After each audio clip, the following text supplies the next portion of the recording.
এত সুন্দর একটা ফুল কিন্তু এর কোনো সুবাস নেই।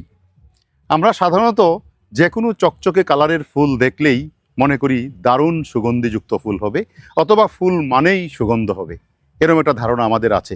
আসলে সব ফুলে সুগন্ধ থাকে না। দেখেন, এই যে কসমস ফুলটা, এর কোনো সুগন্ধ নেই, তারপরেও কি কারণে, কিভাবে এটার পরাগায়ন ঘটে। এই যে উজ্জ্বল রঙের ফুলগুলি সাধারণত দিনের বেলায় প্রস্ফুটিত হয়। মৌমাছি এবং বিভিন্ন রকমের পলিনেটররা ফুলের রঙে আকৃষ্ট হয়ে তখন এর মধ্যে ঝাঁপিয়ে পড়ে এবং পরাগায়ন ঘটায়, মধু খায়। আবার কিছু ফুল আছে যে সন্ধ্যার পরে প্রস্ফুটিত হয়, সেই ফুলগুলির সাধারণত কালার থাকে না, কিন্তু তীব্র সুগন্ধিযুক্ত হয়।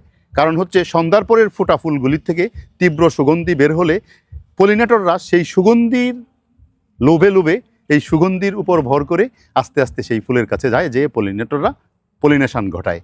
কি চমৎকার একটা মেকানিজম দেখেন। দিনের বেলায় রঙিন ফুল ফুটে, সাধারণত সুগন্ধ কম থাকে। সুগন্ধ কম থাকলে ফুলের রঙে আকৃষ্ট হয়ে মৌমাছিরা আসে, পলিনেটররা আসে।